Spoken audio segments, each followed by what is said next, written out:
दोस्तों, मैं हूं मनोज कुमार गुप्ता। आप देख रहे हैं मेरे चैनल को, जिसका नाम है regular classes for account. Chapter start हो रहा है नया वाला कॉस्ट अकाउंट से, और स्वाति प्रकाश की बुक से चल रही है कॉस्ट। चैप्टर स्टार्ट हो रहा है आपका प्रोसेस कॉस्टिंग वाला, 17 चैप्टर।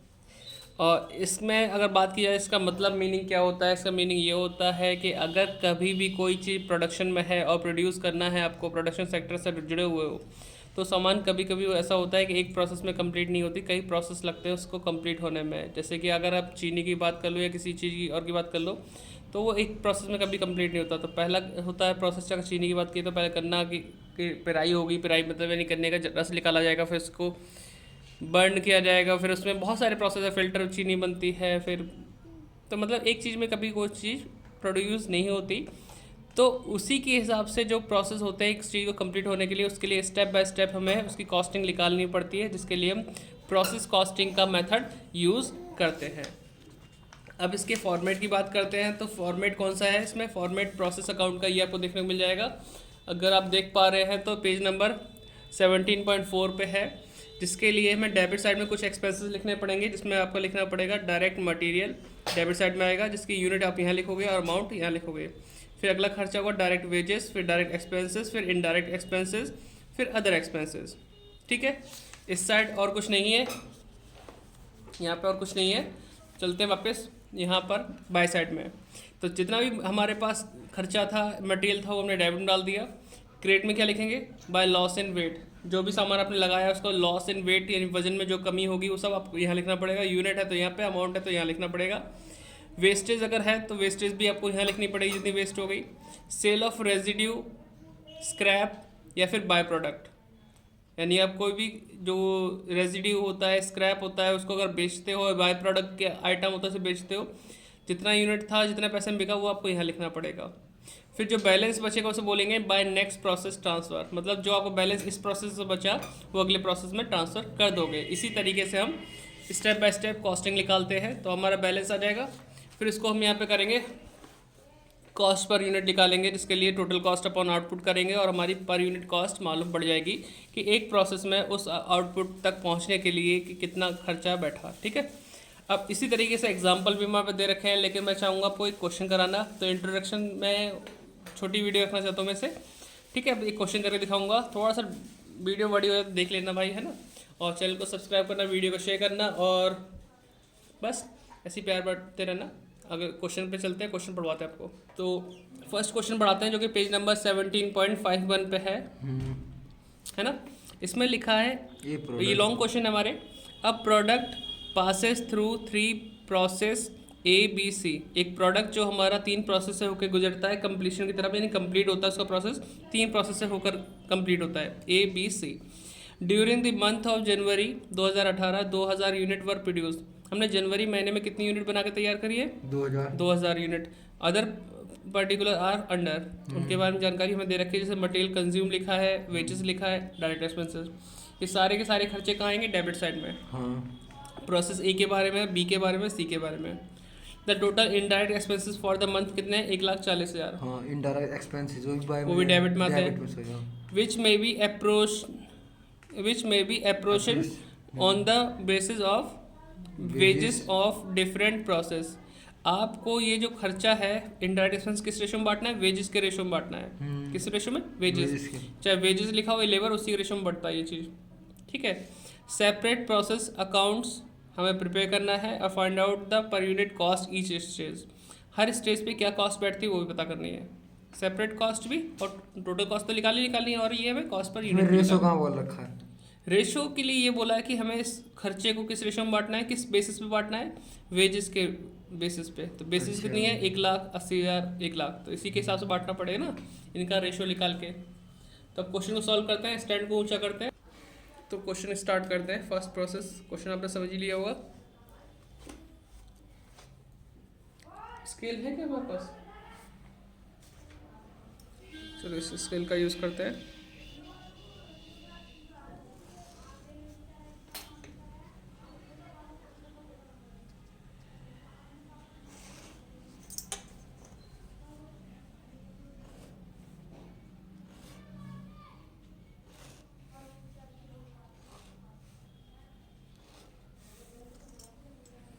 ठीक है, क्वेश्चन फर्स्ट चलेगा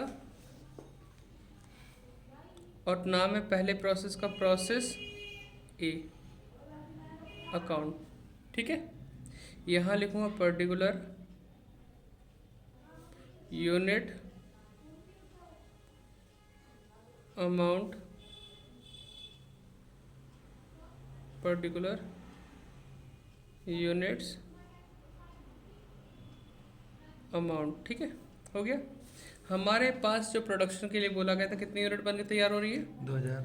तो अगर हमें 2000 बन के तैयार हो रही है तो उसी के साथ मटेरियल लगाना पड़ेगा हमें। तो स्टार्टिंग में जो लिखूँगा मटेरियल, जो पहला खर्चा था मटेरियल कंज्यूम, वो हुआ है 1,20,000। अगर पेन पे देख पा रहे हैं 1,20,000 रुपये खर्चा हुआ। कितनी यूनिट बनाने के लिए हुआ? 2000। तो उसी को पहली बार लिखना पड़ेगा। फिर 2 अगला खर्चा है वेजेस, कितना हुआ? 1,00,000 हुआ। फिर अगला खर्चा है डायरेक्ट एक्सपेंसेस 10,000। 10,000 हो गया। फिर अगला खर्चा है हमारा indirect expenses, to indirect expenses. और ये तो हमें टोटल दे रखा है 1,40,000। बांट के दिखाना पड़ेगा ए में, ए के लिए कितना हिस्सा है, बी के लिए 1/3 करेंगे फिर तो यहाँ नहीं 1/3 नहीं करेंगे, वेजेस के रेशो में बांटेंगे। वर्किंग नोट बनाते हैं यहाँ पे। पहले लिखेंगे इनडायरेक्ट एक्सपेंसेस कितना था? 1,40,000। किस रेशो में बांटना है? वेजेस के रेशो में। तो वेजेस रेशो निकालना पड़ेगा ए के लिए, बी के लिए और सी के लिए। कितना वेजेस दे रखा है?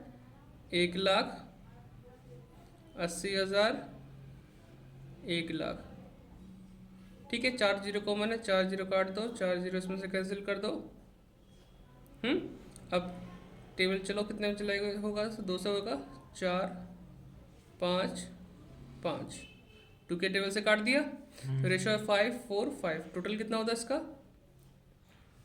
14। टोटल कितना बैठेगा? 40। तो 5/14, 4/14 और 5/14। ये ए के लिए, बी के लिए, सी के लिए। टोटल एक्सपेंसेस था 1,40,000 इंटू 5/14। ए के लिए सॉल्व कर रहा हूँ तो 14 कटें, 10,000 इंटू 50, 50,000 आ जाएगा। ठीक है, कोई दिक्कत तो नहीं? ठीक, अब हम टोटल पे जाते हैं। अब जहाँ तक लाइन खींची है तो यहाँ तक तो करनी पड़ेगी टोटल, और यहाँ भी डबल क्लोजिंग कर लिया। 2,000 तो ये हमारे पास है ही। ये टोटल कितना बैठता है? 1,20,000 प्लस 1,00,000, फिर 10,000 2,80,000 और 50,000। 280 आ गई। ठीक है, 280 और 2,000। अब देखो हमारे पास यहाँ पे बाय में बहुत सारी चीज़ आती है। Loss in weight, sale of scrap, wastage, है ना? इन तीनों में से कुछ है हमारे क्वेश्चन में? कुछ भी नहीं है। ना तो लॉस हुआ, ना वेस्टेज हुआ, ना स्क्रैप हुआ, ना रेजिड्यू हुआ, है ना? कुछ नहीं हुआ। तो हमारा टोटल कितना आया था? ये आया था। उसी को हमने दोनों साइड लिखा। यही हमारा बैलेंस बच जाएगा। किस नाम से? Next process. ए के बाद कौन सा प्रोसेस आता है? बी। Process B account. ठीक है, 2,000 ऊपर आ जाएंगे, 280 ऊपर आ जाएगा। तो ये माइनस करने के लिए कुछ नहीं है, होता तो माइनस करके तब हम बैलेंस लिखते हैं। फिर यहाँ लिखूँगा कॉस्ट पर यूनिट 2,80,000 और 2,000 डिवाइड कर दूंगा, 140 आ जाएगा। ये हमारा पहली प्रोसेस का कॉस्ट आ गया। ऐसे ही हमें चलना है आगे, तीनों प्रोसेस में करना है। ठीक है, तो अगर आप वीडियो देख रहे हैं तो अब तक पसंद आ रही तो चैनल को सब्सक्राइब करो, है ना? बाकी खुद भी कर सकते हैं, मैं इसे क्वेश्चन को पूरा कराऊंगा। ठीक है, आप बने रहिए हमारे साथ। अब मैं इसे हाथ से ऐसे नॉर्मल खींच लो। पेन खत्म होने वाला है तेरा? नहीं अभी चलेगा। नया पेन तो काम ही नहीं करा ये होता। चलो कोई नहीं। ठीक है, कितना अंतर होता है बिना उसके सिस्टम से करोगे तो ज़्यादा सही रहता है। बिना सिस्टम की लाइन ऐसी होती है। प्रोसेस बी अकाउंट, इसलिए हर काम सिस्टम से करो, फ़र्क अपने आप दिखेगा। यूनिट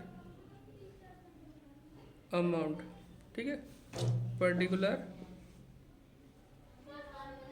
यूनिट अमाउंट को ऐसे रुपीज़ में कॉलम बना देते हैं, ठीक है। वैसे ये रुपीज़ यहाँ भी आ सकता है। अब देखो मैं बी की स्टार्टिंग कर रहा हूँ, तो जो सामान ए से बी में गया है वो तो दिखाना पड़ेगा कि ए वाला सामान कहाँ पहुँचा, बी में। तो अगर ये बाय में है तो कहाँ ट्रांसफ़र होगा, टू में। और किस नाम से आएगा, प्रोसेस ए के नाम से, ठीक है। टू प्रोसेस ए, क्योंकि बी में बी का नाम तो आ नहीं सकता। अगर सामान बी में आया है तो कहाँ से आया, ए से आया, ए से ट्रांसफ़र होकर आया।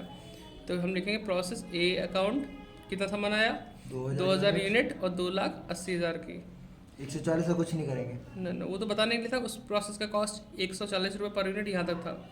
अब इसके बाद कितना होता है वो देखना पड़ेगा। फिर आपको यहाँ से सारे खर्चे लिखने हैं बी प्रोसेस के। पहला खर्चा कौन सा है, टू मटेरियल 60,000। कंज्यूम के नाम से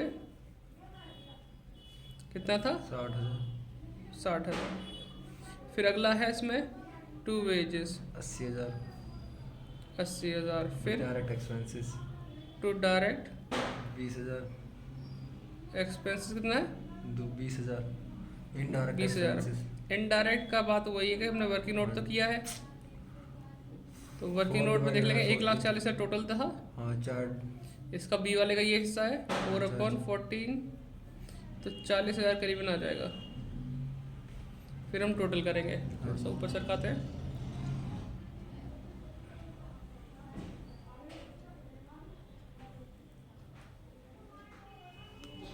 हम्म, 2,000 480। 480 बैठ रहा है, देख लिया, बहुत बढ़िया। 2,000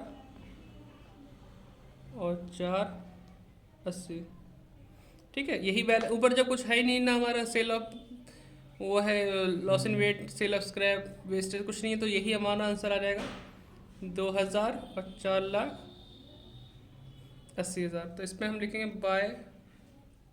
अगला प्रोसेस कौन सा है बेटा, बी के बाद कौन सा आता है, सी। सी, हाँ जी। Process C account, cost per unit निकालना है। हाँ जी। कैसे, 480 डिवाइड बाय 2,000, तो ये 240 हो गया।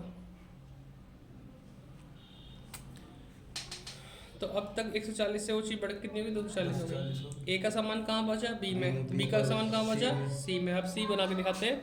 आप इसे वीडियो को पॉज करके नोट डाउन कर सकते हो, ठीक है। दिख रहा होगा इतना तो उम्मीद है। पेज पलटते हैं।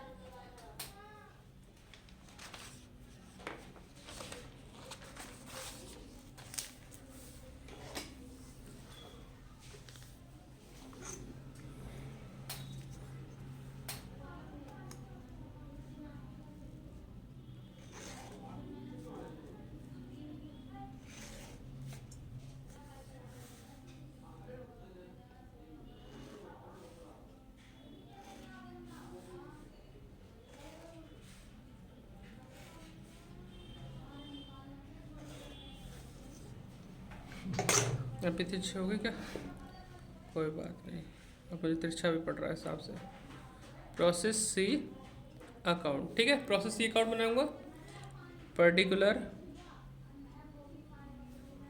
Units amount, particular units amount, ठीक है। ये आ गया। अब जो बी से प्रोसेस में इसमें सी में ट्रांसफर होगा तो बी के नाम से आएगा। किस नाम से आएगा, बी के नाम से, क्योंकि प्रोसेस सी में सी का नाम नहीं आ सकता, तो बी का नाम आएगा। प्रोसेस बी, कितना सामान था, 2,000 यूनिट और 4,80,000 की कॉस्ट हो चुकी थी अब तक। फिर अब इसके लिखो खर्चा, टू मटेरियल कंज्यूम 40,000। कितना था, 40,000। फिर आएगा टू वेजेस 1,00,000, ठीक है। फिर आएगा तुम्हारा टू डायरेक्ट एक्सपेंसेस कितना था, 30,000। ठीक है। इतना हो गया। फिर इसका आएगा टू इनडायरेक्ट एक्सपेंसेस, है ना। 1,40,000 था। आखिरी प्रोसेस के लिए 5/14 यानी 50,000 आ गया, ठीक है। टोटल कर लो,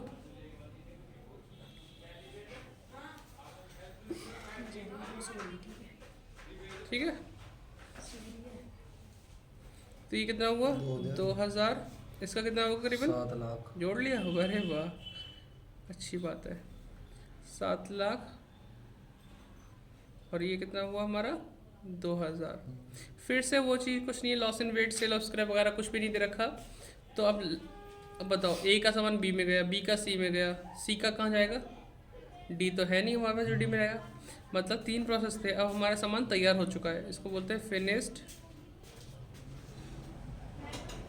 स्टॉक अकाउंट। कितना था 2000 और 7 लाख। तो ठीक है, तो अभी यहाँ पे देखते हैं, वो बीच में गाना बज गया तो कॉपीराइट ना आए बेचारा वरना वीडियो ख़राब हो जाएगी। तो वो तो कॉल आया था। तो ये 2000 आ गए हमारे, कितने इसका स्टॉक का आ गया, यानी कि जो आउटपुट हुआ, और ये हमारा क्या है 7 लाख। इसको कॉस्ट पर यूनिट करने के लिए, cost per unit 7 lakh divide करेंगे हम इसे 2000 से, तो ये आ जाएगा हमारा 350।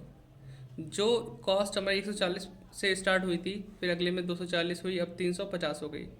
यानी हम बता सकते हैं हर प्रोसेस में कितनी कितनी कॉस्ट इंक्रीज होती रही पर यूनिट जी। ठीक है, तो 350 आ गया। बाकी हमारे आंसर मैच कर ही चुके हैं। 2,80,000 आउटपुट की जो लास्ट में था आंसर, फिर 480, फिर 7 लाख, 140, 240, 350। इस प्रोसेस को इस तरीके से करना है, क्वेश्चन को आराम से कर सकते हैं। ठीक है, तो वीडियो थोड़ी बड़ी होगी, देख लेना इसे पूरा तो अपने दोस्तों में, कॉलेज के जो साथी हैं उनके साथ शेयर करना, और चैनल को सब्सक्राइब कराना। वीडियो ऐसी आती रहेगी, फ्री वीडियो है, बस आपको सपोर्ट करना है, मेंबरशिप लेते रहो और सपोर्ट करते रहो चैनल को, ऐसी वीडियो आती रहेगी। तो बता भाई, कोई दिक्कत तो नहीं इसमें? आसान है ना। अगले 2-3 क्वेश्चन करके देख लेना, बिल्कुल है, करके देखना ऐसे, है ना, ऐसे क्वेश्चन आए बिल्कुल ऐसे ही नहीं, थोड़ा सा इसमें ट्विस्ट हो गया था, लेकिन ये आ गया तो समझो वो भी आ गया। ठीक है, हाँ। मिलते हैं नेक्स्ट वीडियो में, बाय बाय। एक उसका बता